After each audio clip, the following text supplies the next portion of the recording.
All right. I guess. Yes. I guess I am live today.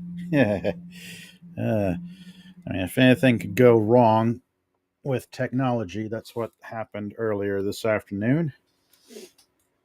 Let's see. Where am I going? What am I doing here? What am I doing here? Trying to clean my desk. My desk is somewhat mostly clear. There we go. Got some of this going, some of that going. Hope everyone out there is doing well this Saturday afternoon, wherever you may be. What am I doing here? I want to. What do I want to do? I want to do this. I'll make this do this. Make that do that.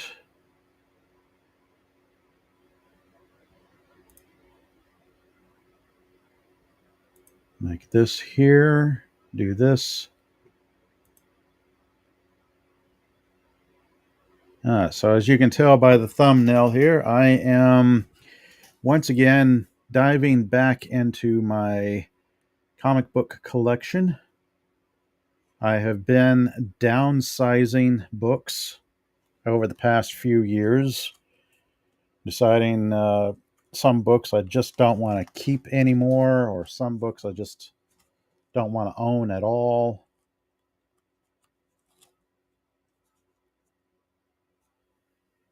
Deciding which books get the rebag treatment with nice new spiffy mylar bags and acid-free boards and all that jazz. Let's see, where am as I look around my desk area in my computer room, trying to find.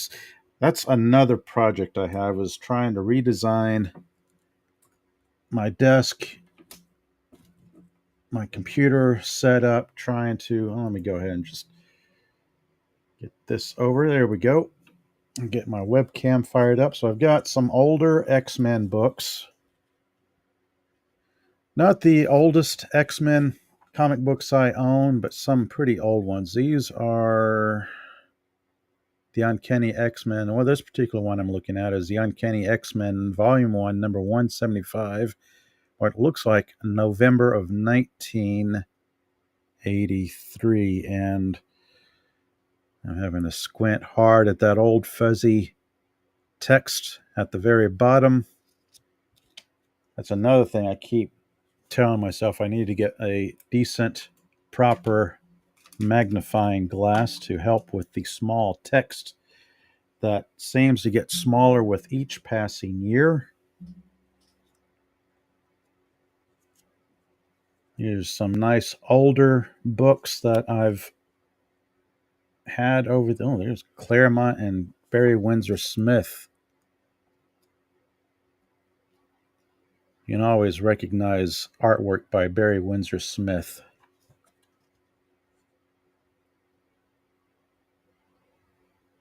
October of 1985. Okay, this small fuzzy text is a little bit easier to read than the other small fuzzy text. But anyway, I've got a stack here of. Well, I've got quite a bit. I've got probably half of a small box of books that I want to go through and just rebag. I've already yanked these out of their old poly bags, and I've just slowly been going through the books, seeing which ones get the Mylar bag treatment, which ones raise to the special. Oh, look at this. These is. Get the Return of the Phoenix.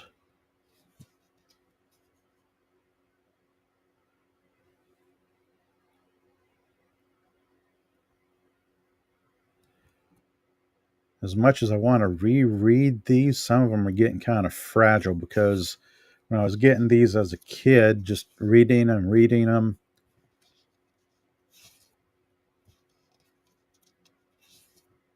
I've kind of forgotten all about some of these older storylines, so I'm probably going to break down and get a, or at least see if Marvel still has a subscription service to their digital content.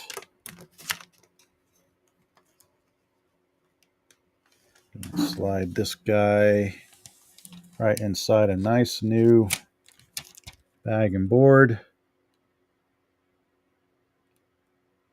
Almost like having it framed, just something about the Mylar bag that makes the artwork pop. 20th anniversary issue.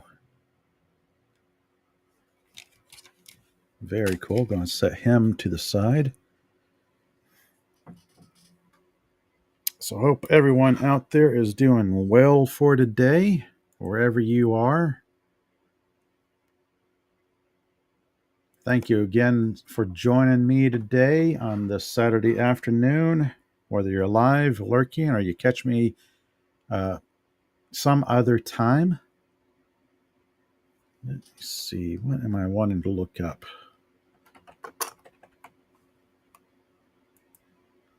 I occasionally do this from time to time. I check out comic book values, online pricing guides, because there are times that I'm curious about book values.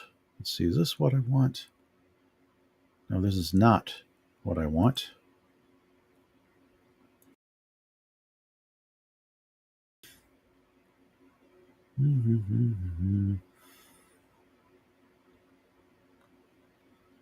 I don't know where anyone else is, but in my part of the world, it is almost spring-like.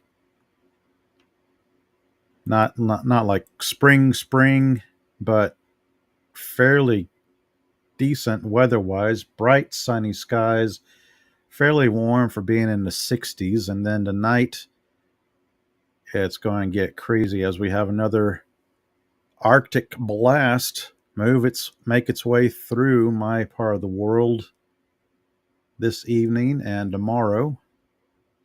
Let me see. Is this what the website I'm looking for?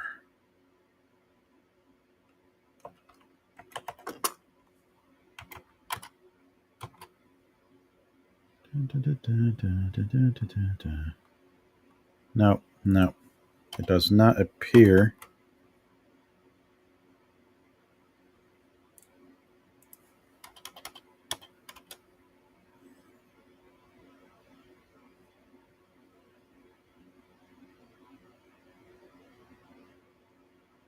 Maybe.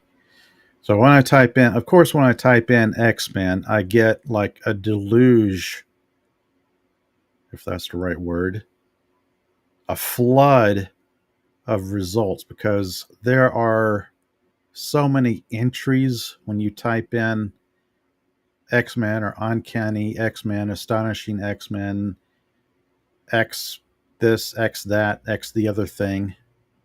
Let me see. Is this the one I'm wanting? No, that's not what I'm wanting.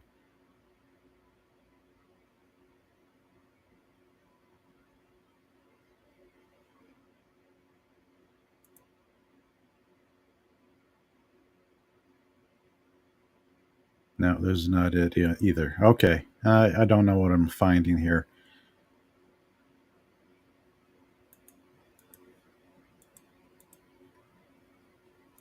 All right. Haha. Of course. When in doubt, look up Overstreet Price Guide. That's where everything is. Overstreet Price Guide. As I type in X-Men.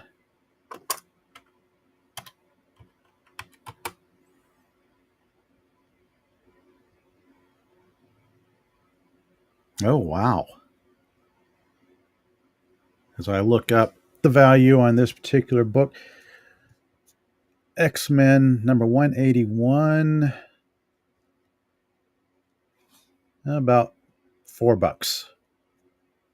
Now, if it was graded and slabbed, the website is telling me $270. But yeah, this is not a $270 book.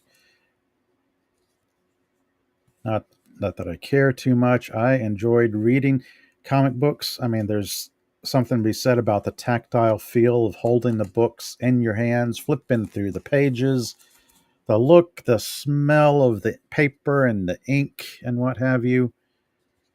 Oh, in the chat, I see Dad Man walking. Hello. Thank you for joining me this afternoon. Hope things are going well for you. As I'm doing this Saturday comic book stream, I'm looking back at some older X-Men titles that I collected in my youth. Not a complete run by any regard, but when you're a kid and your parents buy you the occasional comic book, you don't really have much say in what you get. But I wanted to take some of these that I've read over the years and just start bagging them. 175, 181. Someday I may go through and just complete the run on all these. Let's see. Let's look up the Who Did What's. Let's see. This is Volume 1, number 189. Chris Claremont did the writing. John Romita Jr. did the art. Steve Lialoa, I know I butchered that name, did the guest inking. Tom Orzakowski did the lettering. Glennis Wen did the coloring. Ann Nasante did the editing. Jim Shooter, editor-in-chief.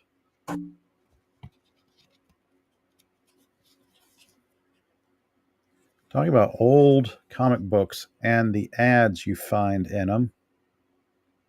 That was a classic ad for Fig Newtons and Apple Newtons.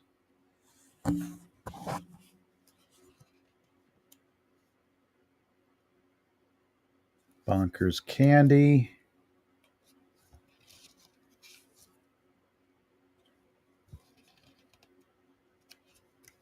Yeah. This is like a bit of nostalgia right here because you never know what you're going to get when you find yourself going back through old books, especially ones I just can't remember the storylines from. Grabbing a bag and board, putting this guy back in place.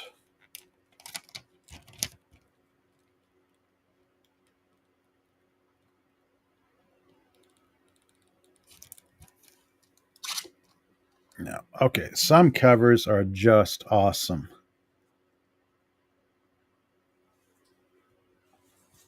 And if you judge a book by its cover alone, some are really standout books.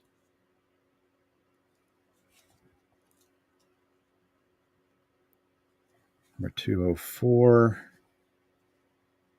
198. Let's see what 198 is value-wise.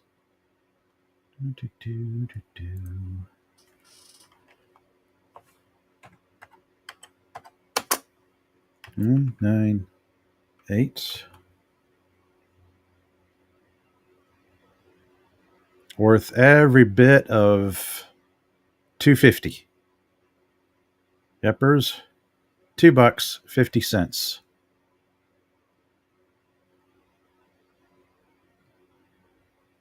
I'm not going to be paying off any bills with this one, but oh well. If you grew up with comic books, you didn't particularly care about the value, just enjoyed the artwork, the story, whatever it is about the books that kept you coming back to it, kept bringing you back.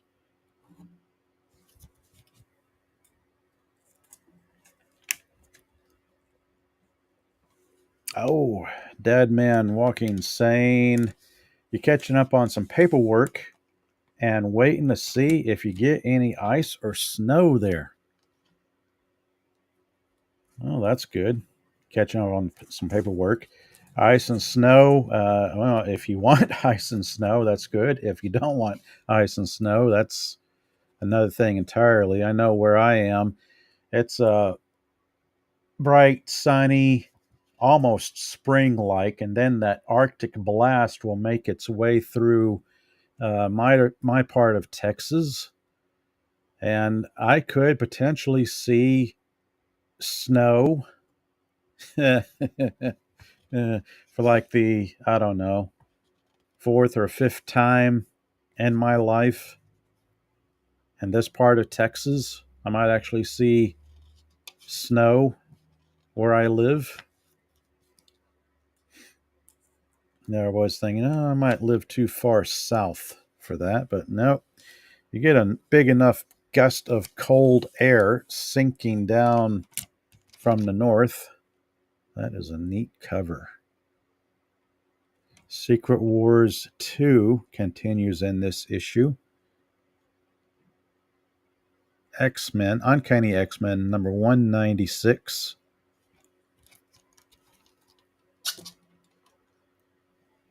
Okay, so I jumped from 196. Oh, there's 199, 204. See, I didn't really collect books in the 80s with any rhyme or reason. It was just a few issues here, a few issues there.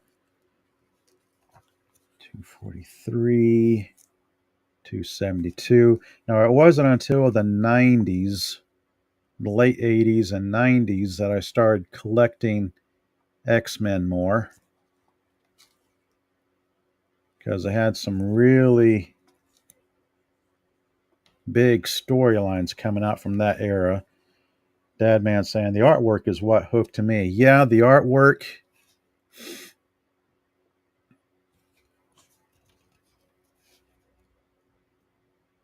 Chris Claremont was with the X titles for some time. I forget the particulars. Artists are either Barry Windsor Smith or John Romita Jr. This one says Don Romita Jr. and Dan Green were the artists. Ors and Parker did the lettering. Glennis Oliver did the coloring. Jim Shooter. I've always read different things about Jim Shooter over the years, but when he left Marvel and went to Valiant, him and Barry Windsor Smith at Valiant was amazing. I will always be a early Valiant fanboy. I need to be specific about that, because Valiant comics from like 90 to 92 was like they could do no wrong. Those are some excellent books back in the day. I loved the books. I loved the characters. I loved the storylines. Dead Man saying it's a very close call for us. We only had measurable snow only once. I hope it's nothing like that mega cold snap that knocked out power in Texas years ago. Yeah. I mean, we've kind of made provisions for heating in case we lose power here. I mean, it's kind of rough if you lose power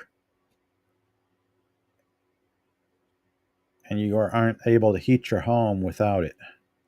There's always like propane or gas or wood stoves and whatnot.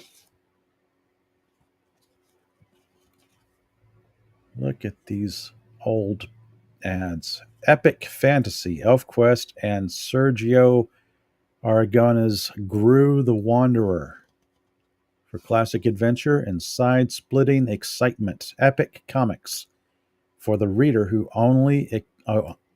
accepts. Blah. Let me read that again. Epic Comics for the reader who accepts only the best. Available wherever comics are sold.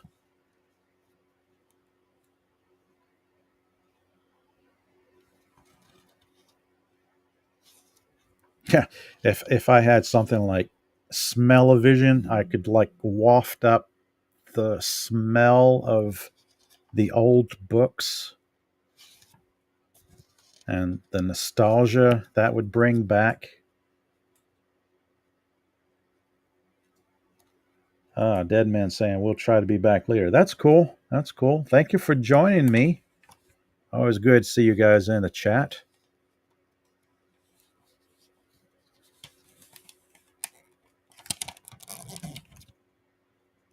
So going back, let's see.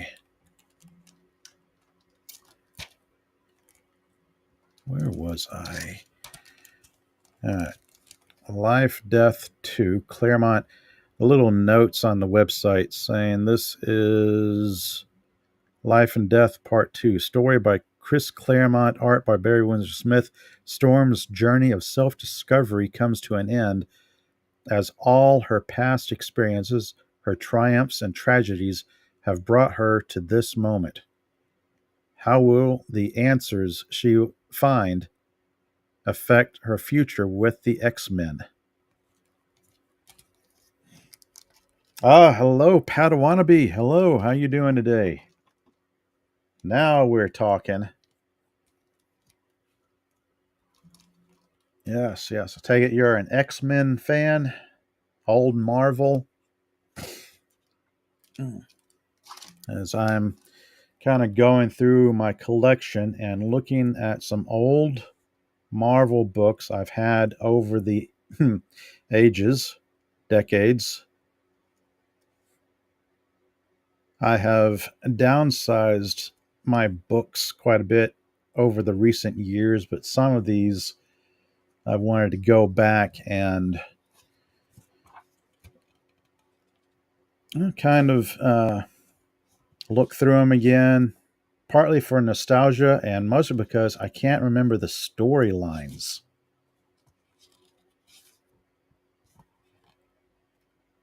Wow, look at that.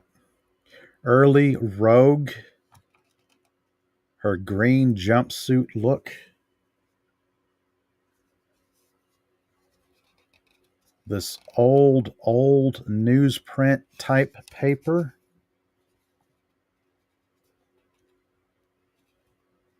And these wonderful ads you only see in books from the 70s and 80s. Let's see, this is Volume 1, number 214, February of 1987. I did not have to squint my eyes too much to read that. Very fine text. Trying to find the blurb of the Who Did What's. Oh, here we go. Chris Claremont, of course, doing the writing. Barry Windsor Smith doing the penciling. Bob something or other doing the inking. And Glennis Oliver doing the coloring. Tom Orzechowski doing the lettering.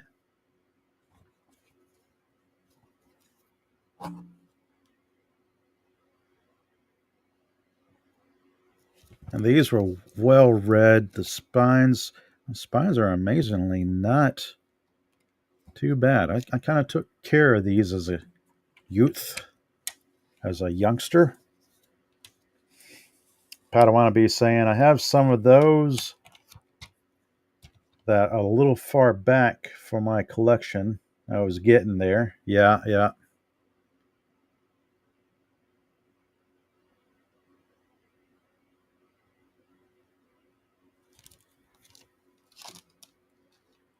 Inferno. The originals are back. X Factor. Finally, because you demanded it. Giant Size Spectacular in issue 242. So yeah, I was all over the place. Inferno, part the third. All right. 242, March of 1989. So I jumped. Where did I leave off on? I left off on 214. Went from 214 to 242. That's quite a gap that I will eventually have to go back and see about filling. Ooh, Mark Silvestri did the art for this one. Chris Claremont doing the writing. Mark Silvestri doing the art. Dan Green doing the inking. Glennis Oliver doing the coloring. Tom Orzechowski doing the lettering. Tom DeFalco, now the editor-in-chief. We'll see how the X-Men team have evolved over the years. Oh, looks like a long shot in there. Long shot, Havoc, Cyclops.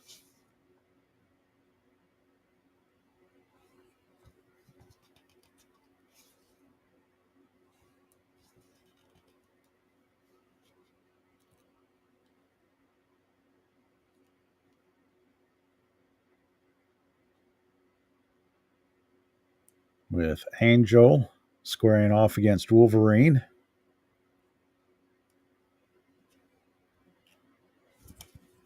Very cool.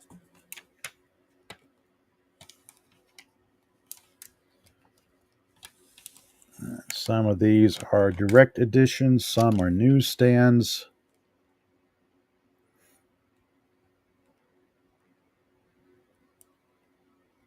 Always something about how nice, shiny Mylar bags make the colors and the artwork pop.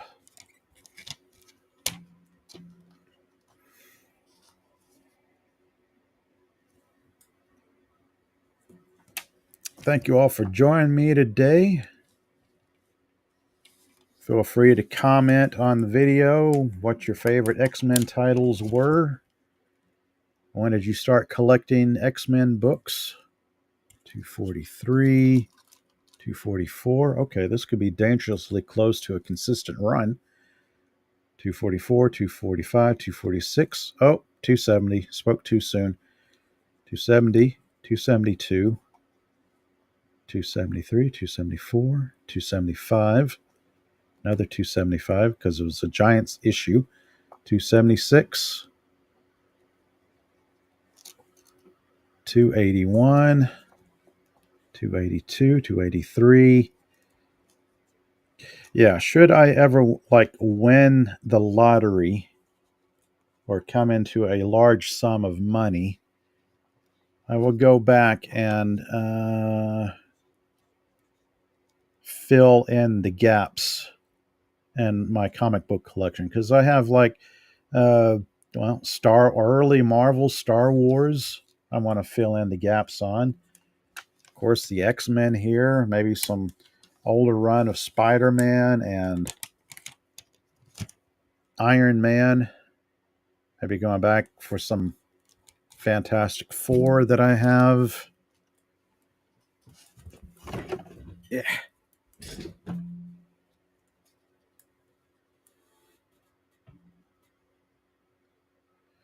Let's see. Uncanny X-Men number 245. We're surrounded by hostile aliens. It'd be a shame if something bad happens to my nice new jacket.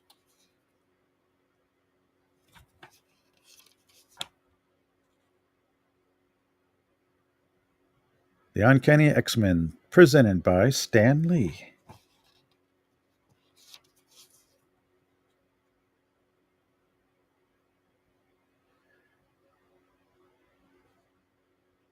Hey, wait a minute. What is going on with this panel? We got the Who to What's here. Oh, Rob Liefeld doing the penciling.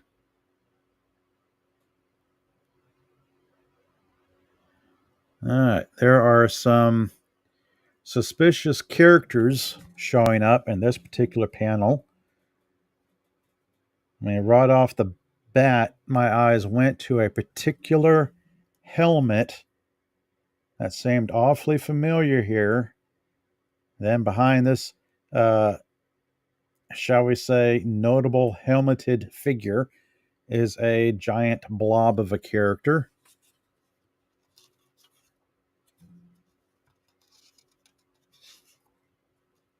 So, yeah, it's like a melding of Star Wars and X-Men there. That was a little unusual.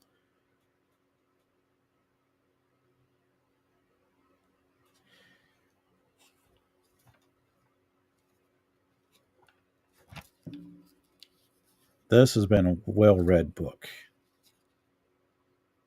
The spine is creased. There's some folds in it.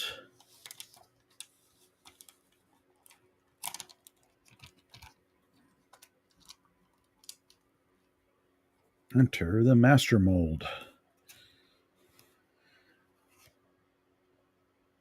This is well read as well. Creased, folded. Mark Silvestri doing the penciling, Chris Claremont doing the writing.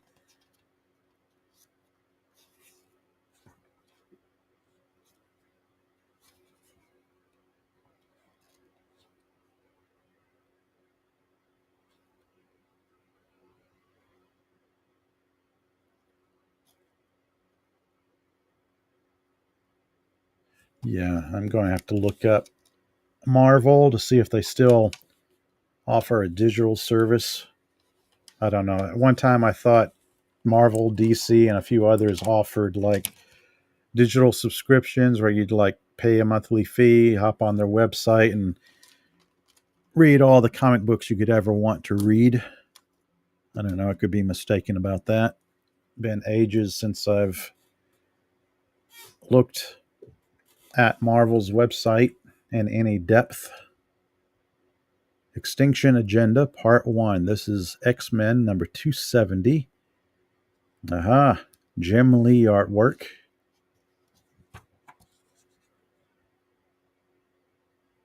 Volume 1, number 270, November of 1990.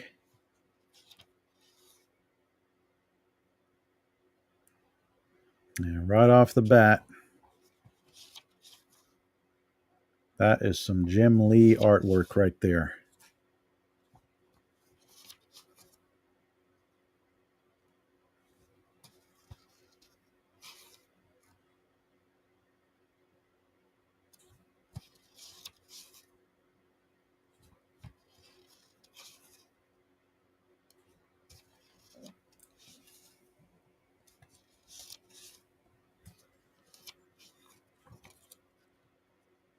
Very cool stuff. Okay. I'm curious. Let me check out the value for this particular book. I don't normally do this, but from time to time, if I got some books in front of me. All right. Oh, this guy's worth something. It's $7.30. Ooh. If it was graded and slammed, it would be upwards of $180. You buy quite a few hamburgers with that. In this shape, probably $5. If I had it in a store and was going to sell it, probably $4. Probably give somebody a break. Like, yeah, here's an X-Men 270, $4. Or maybe two if somebody bought like a whole run and knocked the prices on down. Extinction Agenda Part 7. Okay, yeah, this is where they started running the storylines all over the place. There was Uncanny X-Men. What was there? Astonishing X-Men, X-Factor, New Mutants, Excalibur. I forget how many books there were at the time for the X-Men. I do remember one day walking into a local comic book store and just kind of making note that there was almost floor to ceiling wall shelf filled with X titles and X related comic books, whether it was X-Men, Cable, Wolverine, Sabretooth. It was like just gobs and gobs of X books. I think the word at the time I was thinking of was Saturated. This is Volume 1, number 274, March of 1991.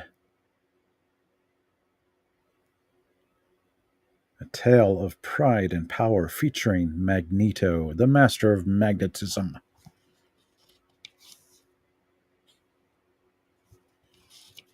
Okay, I'm starting to remember some of these because I was in and out of comic books in the 80s. Slowly getting back into books in the 89, 90 era. Kind of helped when I was working in a comic book store at the time.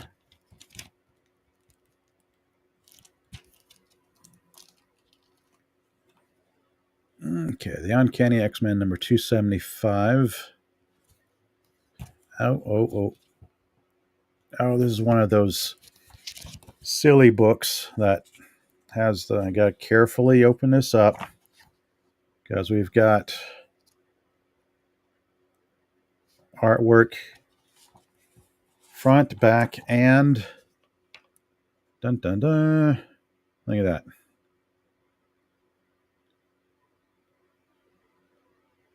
Eagle Awards winner, 1990.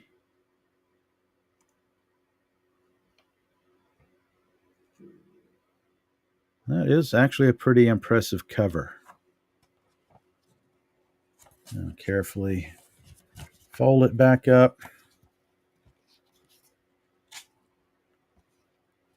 Let's see if I can find the who does what's here. Oh, Chris Claremont, Jim Lee, Scott Williams doing the inking, Tom O doing the lettering,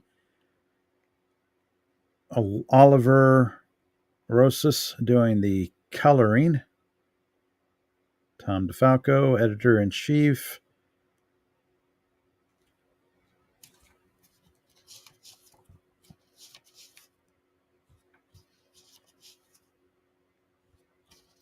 I have honestly forgotten all about these storylines. I think the last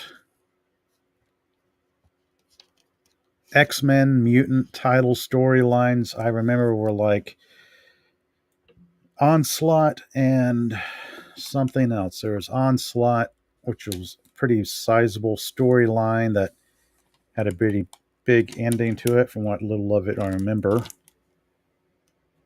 As I look down at my short box on the floor that might have some free books.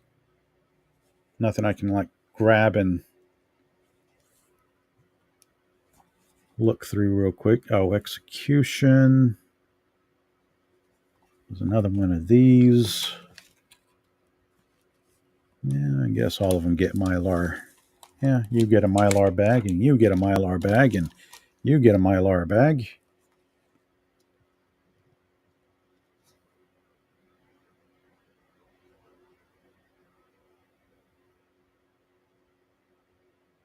"50 Years of Captain America, 1941 to 1991. Chris Claremont and Jim Lee. That is one thing I remember. Claremont having a pretty good run with the X-Men.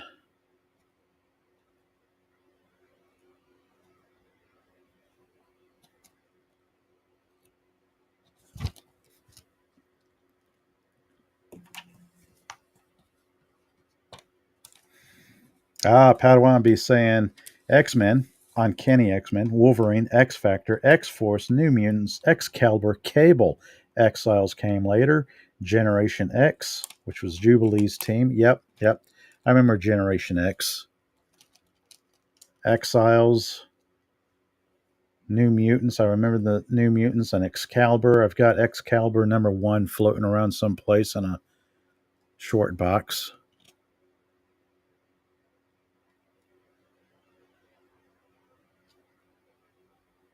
Desperate Alliances.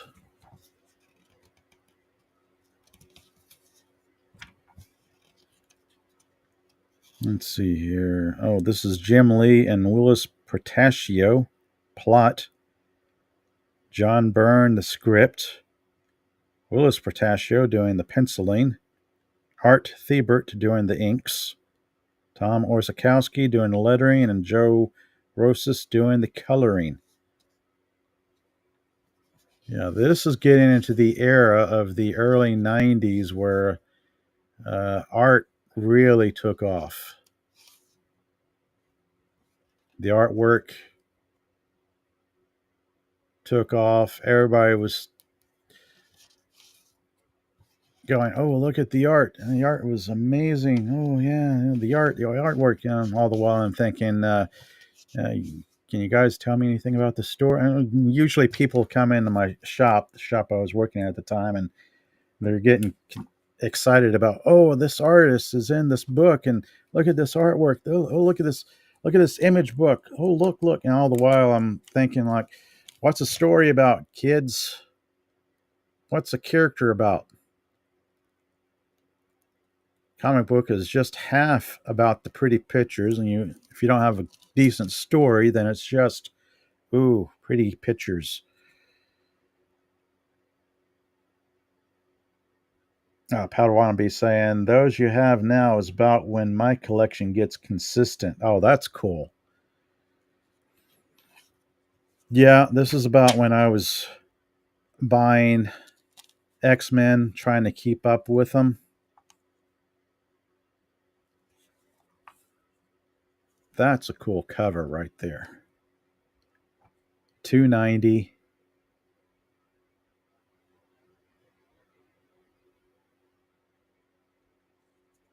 Let's see, when was this? This was July of 1992.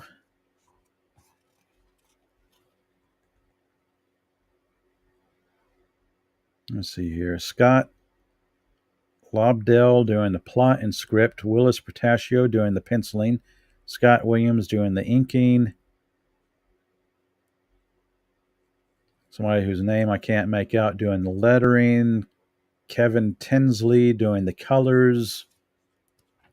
So yeah, we've changed up from one artist to the next. I'm kind of gotten ahead of myself here. That storm cover is just so glorious. Yeah, isn't it though? There are a number of covers over the years that really stand out, and that is one of them.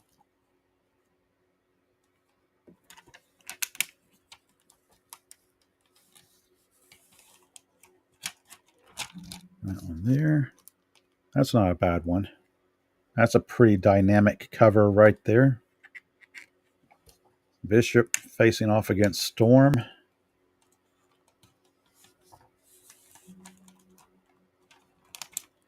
Let's see.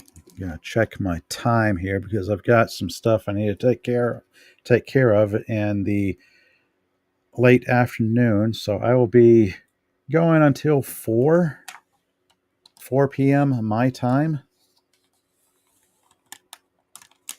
or until I run out of bags and boards.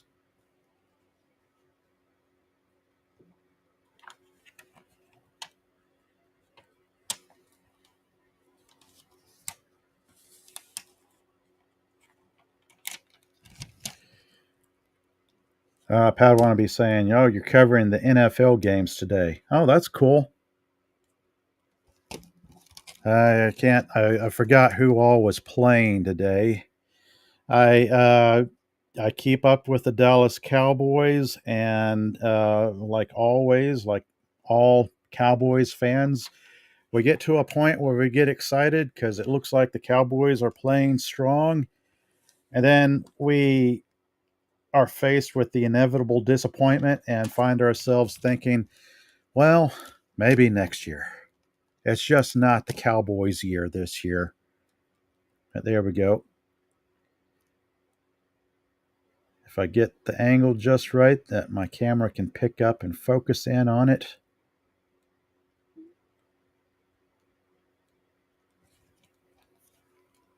Yeah, it's like who's out there? Who's still playing Texas-wise? The Texans, what used to be the Houston Oilers.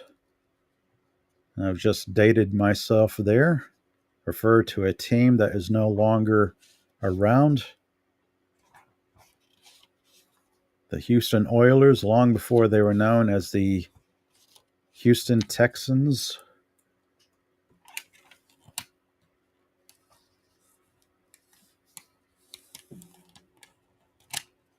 Executioner's Song, Part 1. There are a number of there are two big storylines I remember from this era of X-Men books. Executioner's Song and then Onslaught. Executioner's Song, one of my favorites, Padawan be saying. Executioner's Song Part 5, Part 9. Of course, these are carried across different... This is where my collecting starts to get... okay. The sound of 30-year-old Scotch tape being ripped away. The book removed from the old, faded poly bag, which my camera cannot show just how yellow this is gone. So he is going flung across the room. I'll pick it up later. Just getting these books out of the old poly bags. Actually, yeah, you can kind of see.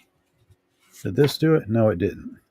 Sometimes I pull books out of old poly bags and have a look at the backing boards. Sometimes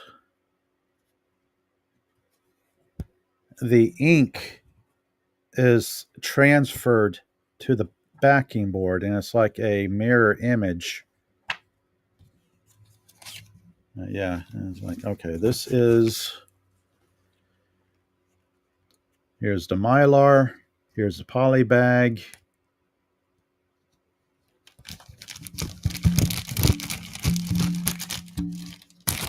Yeah, that goes away. This gets flung across the room. It's okay. I need to clean my room anyway here. Executioner's Song, Executioner's Song, Executioner's... No, this... Oh, look at this. Oh, yes, 300. And X-Men Anniversary Spectacular. 30 years of X-Men from 1963 to 1993. The era of the gimmick cover. Oh, this Scotch tape does not want to let go. It has fused. Oh, boy. Oh, boy. It has fused. It has become one with the poly bag. Yes, that Scotch tape has done its job. Time to jettison.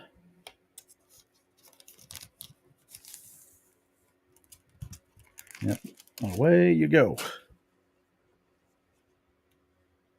The era of the gimmick cover, where you have embossed, laser-etched, holographic foil.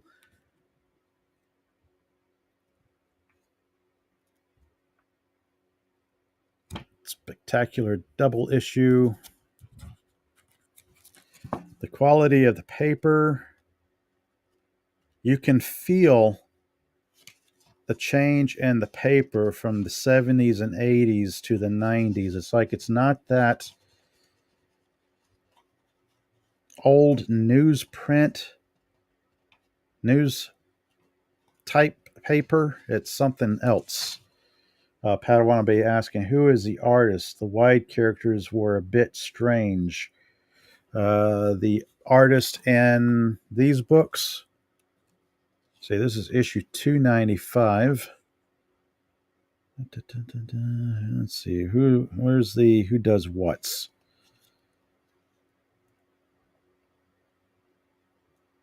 We've got Lobdell, Peterson, Austin, Rosas, DeFalco. I didn't break it down into who does what's.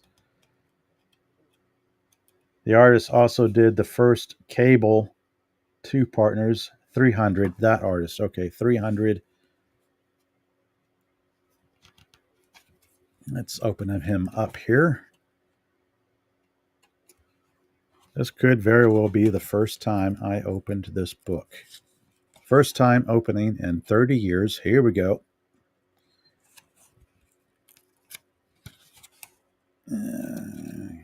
Not being gentle because honestly, there's so many of these printed. You could find them in discount bins now.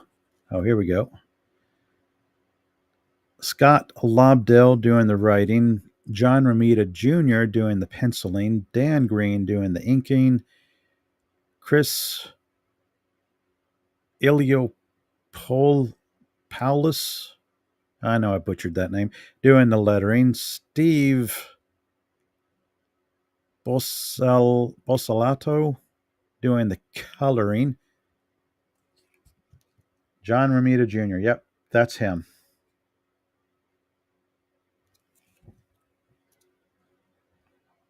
This is some John Romita art right here.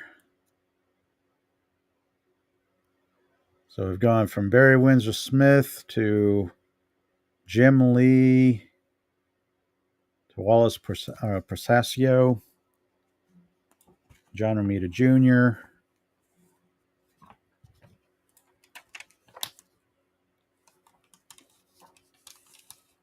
And I know I probably have more X titles. Got them distributed across multiple short boxes. I have downsized the books I've collected over the decades.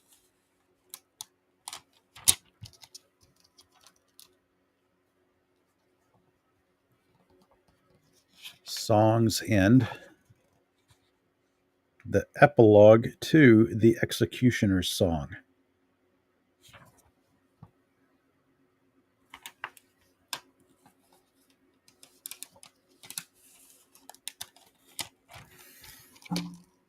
All right. Uncanny X-Men 299.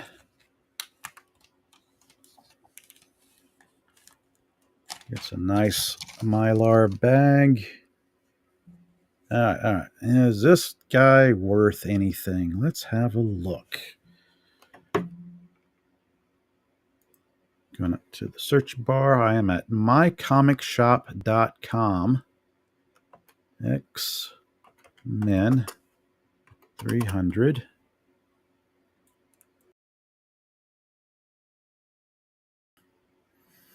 Yes. Here we go. Oh, very valuable book. And good or very fine condition. $8. Yes. You can get yourself a Happy Meal from McDonald's for that. I don't know. I can't remember the last time I ate at McDonald's. I thought it was repulsive back then. And it's still repulsive today. Must have been a good 20 years ago the last time I ate at McDonald's. But anyway, I remember people buying these books, like the new re-release of X-Men that came out with X-Men #1. What was it, 91, 92? And it was like 10 million printed, and people were buying them up thinking, oh boy, these books will be worth something in 20, 30 years. Oh, well, I'm thinking, no, they're not. I know if this guy was graded and slabbed, it would be valued at $440.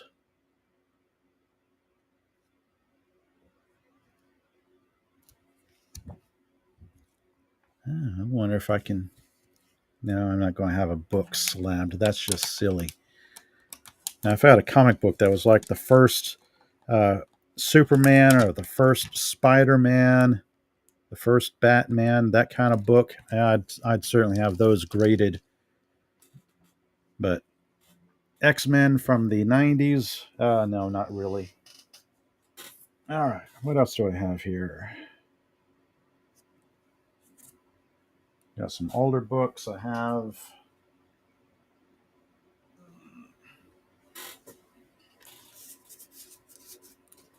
All right. Classic X-Men, which I believe are simply reprints of older X-Men books. This appears to be September of 19 splotchy number. So yeah, it goes back to the splotchy number era of the fine print. Volume 1, number 25 of Classic X-Men.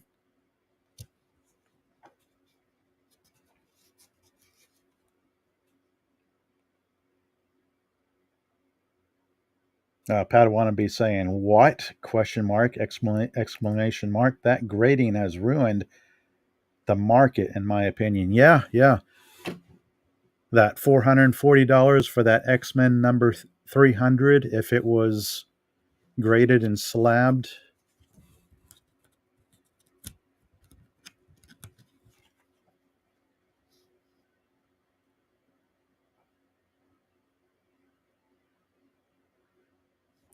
Stan Lee presents 2 classic tales of the Uncanny X-Men.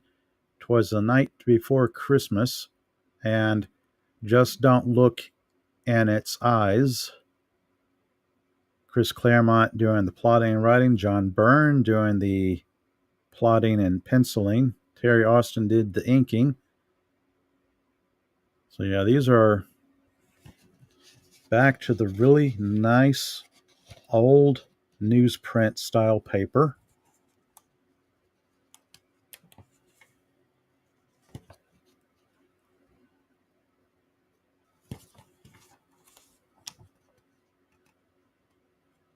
Back to the John Byrne art.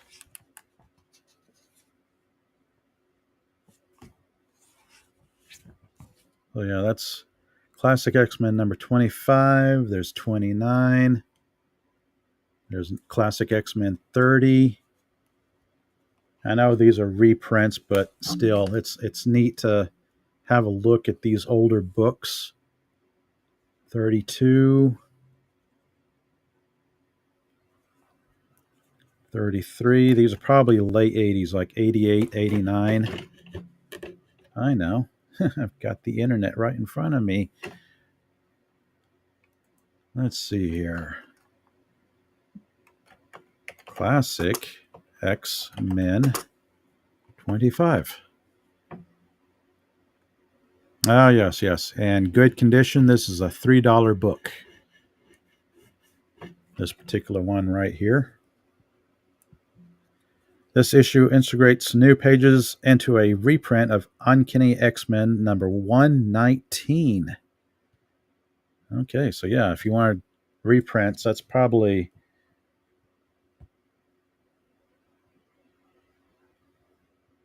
Oh, looking back at the chat, Pat wanted me saying, then they introduced X-Men the early years, where remakes of the original starting with number 1, I believe Classic X-Men ran from Giant Size X-Men and after. I had a hard time finding where they all fit. Yeah,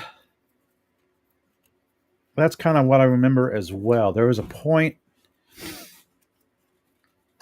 where I found the whole comic book market, as far as the Mutant X titles were concerned, were just saturated.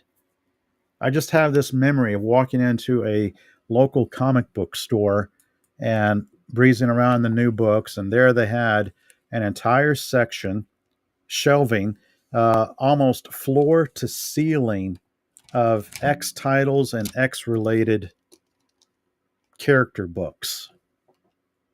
All the X titles, and then all the spin-off titles of all the side characters and whatnot. That's just crazy.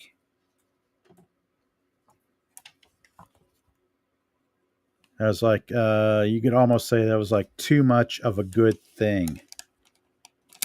But that's what the 90s were in some regard. Excess, overvaluation. I remember 92, 93, things had become like a mini stock market. That's not a bad looking cover. I just remember comic books being released on a Wednesday, have them out on the shelves. People would come in Thursday, buy the books for cover price. You go to a comic book convention or a comic book show on Saturday, and dealers would have the books marked up 2, 3, 4, 5 times cover price. It's like if you missed it at your local comic book store, you get it on the weekend. You just be paying a little bit more for it, and it's like crazy. And then 94, from what I remember, I don't remember all that much. 94, it's like that's when the bottom fell out. 94, 95, I don't know. I was getting out of comic books at that time. Padawan saying quarterlies, annuals, 4-part origin stories, and all the other promo X junk. Yes, very true. Classic X-Men, the Dark Phoenix Saga. Classic X-Men number 35.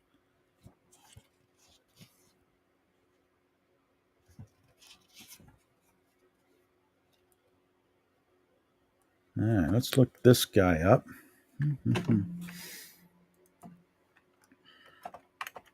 Classic X-Men 35.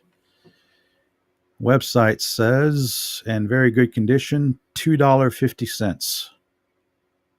Yeah, it is a reprint. This issue reprints the first appearance of Kitty Pryde in Uncanny X-Men 129.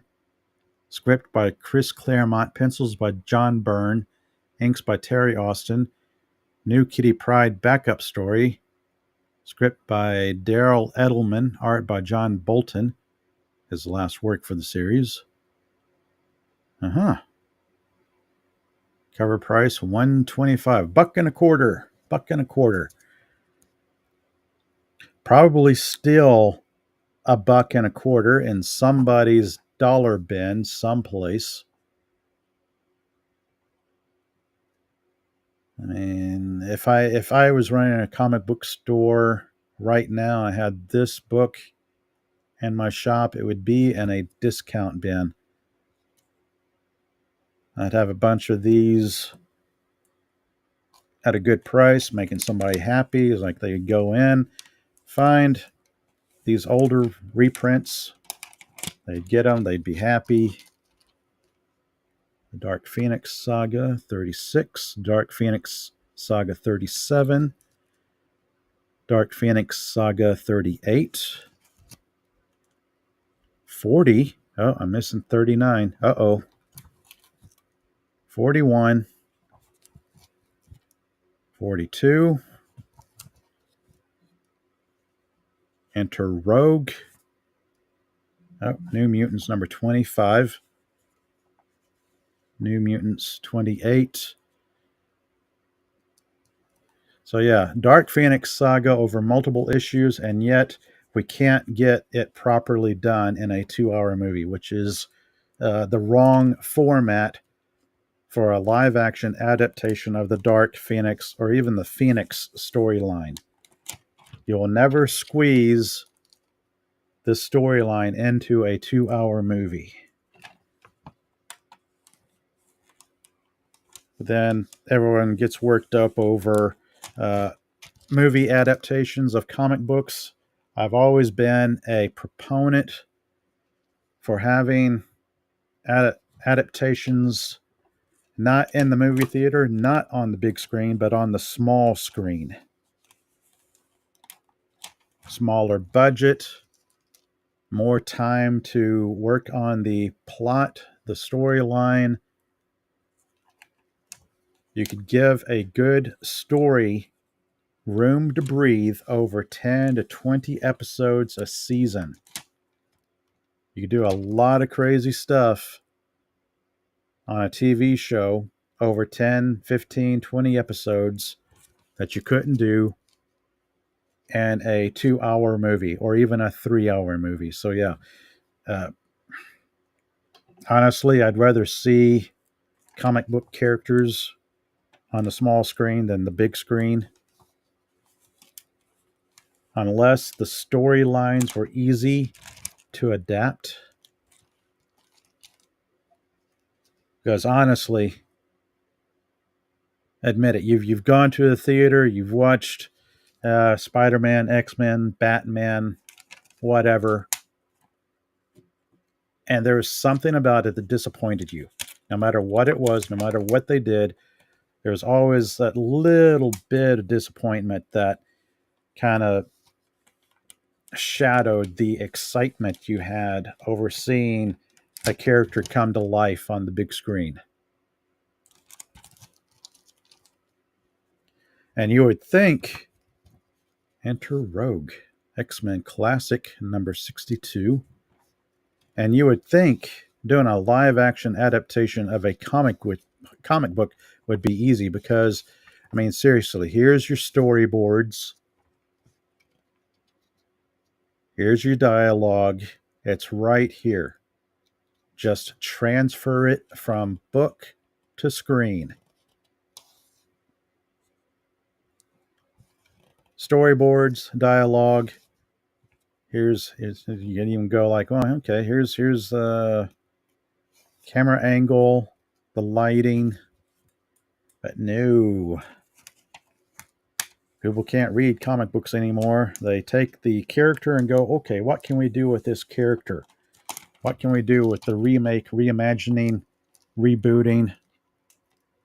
That's a huge stack of stay. Don't fall. Don't fall. No falling. As I am slowly making my way through a very small box of books I have here. What do I have here? What is this?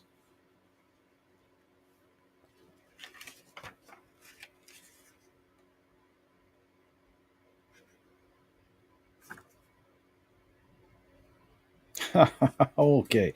Yeah, here's something. I can't remember where I got this from. When a Toys R Us, this is Amazing Adventures, the original X-Men. It's another reprint, issue 11. Stan Lee, Jack Kirby.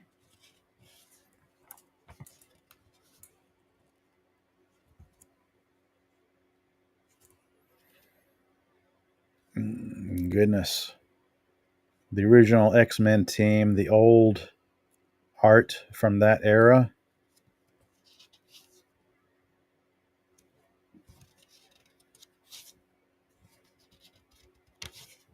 The Beast. Oh, look at those old ads.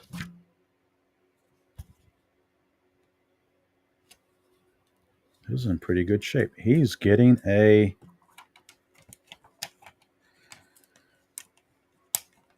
Pad Wannabe saying, you don't care what anyone says. X-Men have had it the worst when it comes to movies. X-Men fans have had, yeah. If you're an X-Men fan, you've had to deal with some pretty bad adaptations. I mean, I didn't mind the first X-Men movie or the second one, but the third one left a lot to be desired. Let's see, these are some loose books I've had over the years.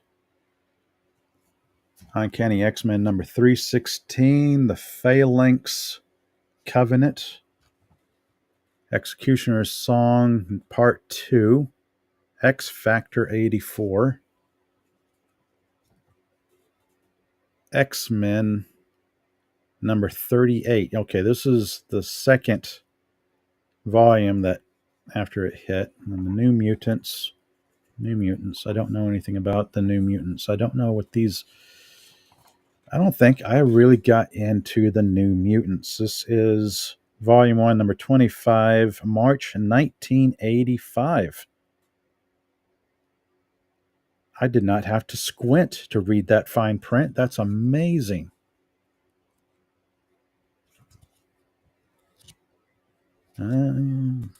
Put this in a bag and board and set it aside for later because I may have more New Mutants loose issues in a box someplace. I know they made a. Ooh, that one's a little tore up there. Oh well. I know they didn't they make that New Mutants movie and then shelve it. I've yet to see that New Mutants movie. I think it came out as a horror, almost kind of a horror bit to it. And that one goes. It's kind of an unusual cover. All right. What do I have here? What do I have here? I'm looking through books I haven't touched in a very long time. Here's Uncanny X-Men 317.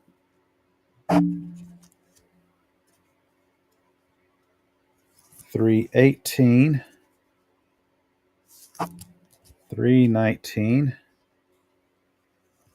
Or no, 320. 320, 320. For some reason, I have multiple 320s and multiple 321s. Padawannabe saying the New Mutants were the class that becomes X-Force at Xavier's Institute and the Rainfire future enemy. Wow, there is so much that I have missed when I got out of books in the mid-late 90s. Oh, okay, here we go. Excalibur number 11. Excalibur number 12. 13. 14. Oh, this is dangerously close to a complete run almost. Oh, I said that. And then 16. Then it jumped to 33. 34. 42.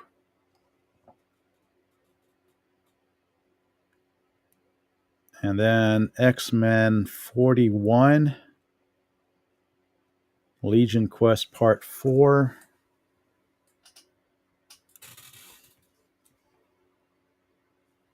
X-Men number 26 as I bump into my microphone here. Okay, here we go. This is what started it off. X-Men number 1. This is what started the craziness in the 90s. There was Batman versus Bane, and then the death of Superman. There are 3 big events in comic books in the 90s, early 90s. The X-Men relaunch, first issue, A Legend Reborn, and no, it does not do that. You had 4, 5, 6 issues that had different artwork, and you had to buy them all. So you had to buy 5 issues of the same book by Chris Claremont and Jim Lee. Scott Williams doing the inking, Tom Orzechowski doing the lettering, Joe Rosas doing the coloring. And what was the exact date on this bad boy? Volume 1, number 1, October of 1991.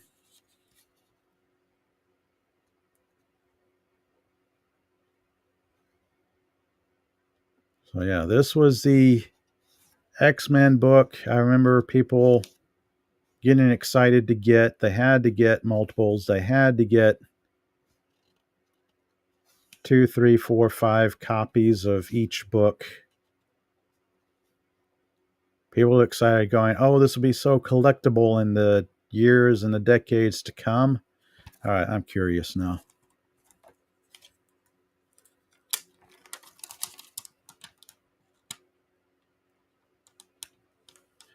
Yeah, Padawannabe saying, or just buy that number 1 with the fold-out cover. Exactly. I actually have all of them because I worked at a comic book store at the time and I was able to get them at a slight discount. So yeah, I was able to get the individual issues that you could put together and have the spiffy artwork going. Like, oh, this one, this one, this one, and then I grabbed the one that had the fold out cover. All right, so let's see. As I type in X-Men 1,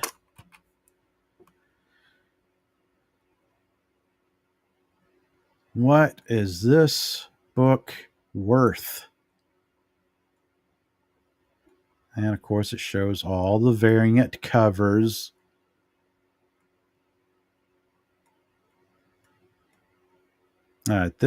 Ooh. Okay, there it is.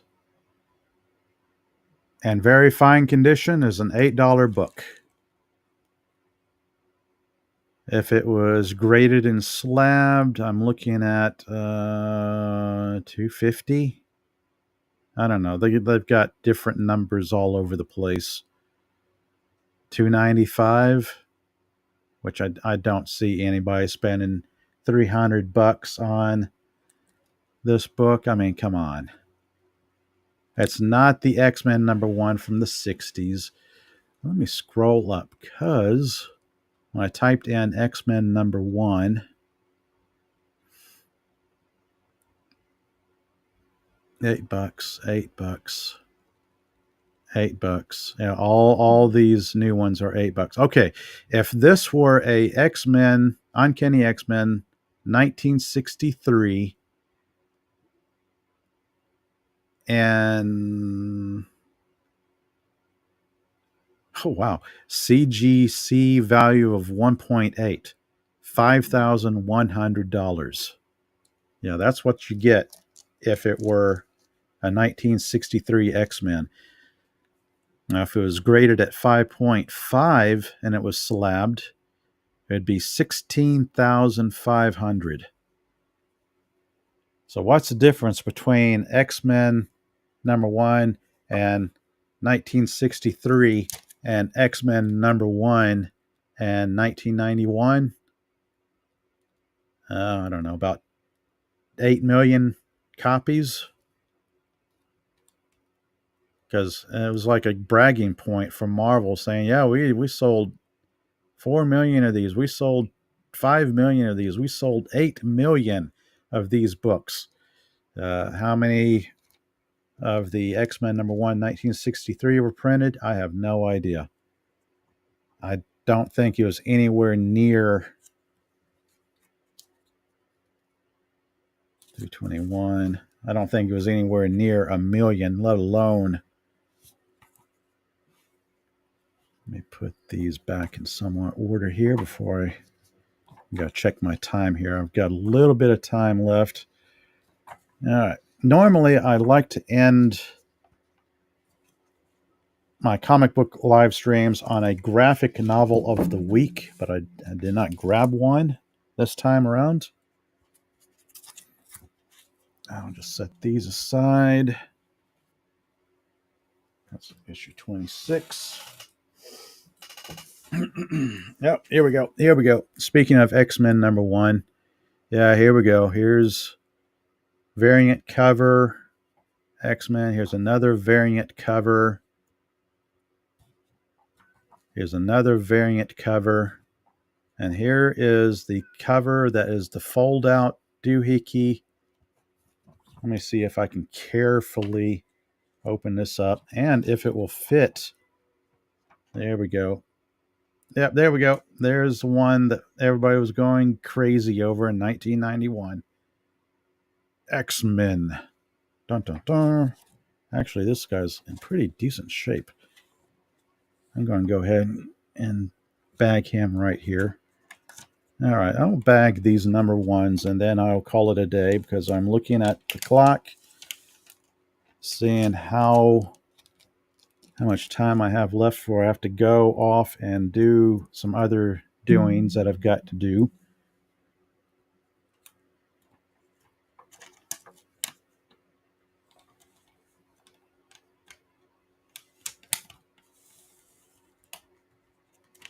Of course, you splash words over front of a book like fabulous first issue collectible, astonishing, and it's something that triggers people like, oh, I have to own that book. It says it's a valuable number one. It says it's collectible. I have to collect it. If it didn't say it was collectible, then I wouldn't buy it and collect it.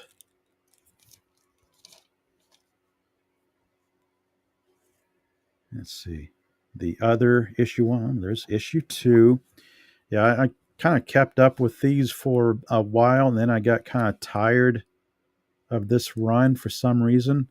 Or I could have like graduated college at that time and moved on to a quote unquote real job. Yes, I stopped working at the comic book store and got a real job in the tech market.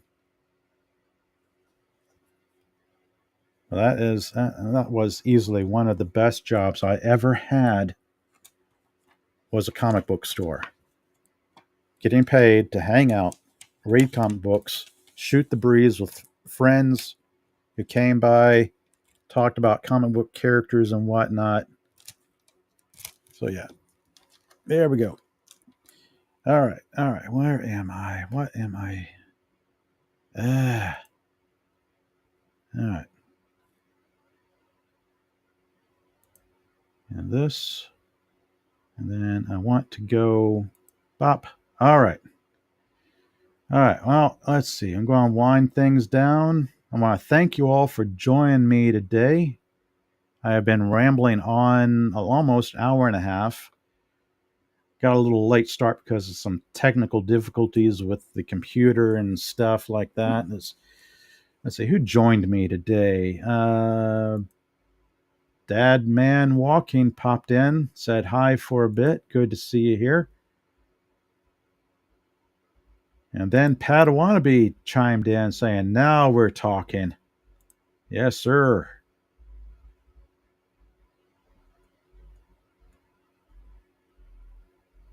Yes. Thank you all for joining me today. Whether you caught me live, if you were lurking out there, or you catch me on a replay, please like and subscribe and share and all that jazz. Sharing is caring, as they say, and I may eventually get my subscribers up. I may get above 65, but oh well, I do this as a hobby.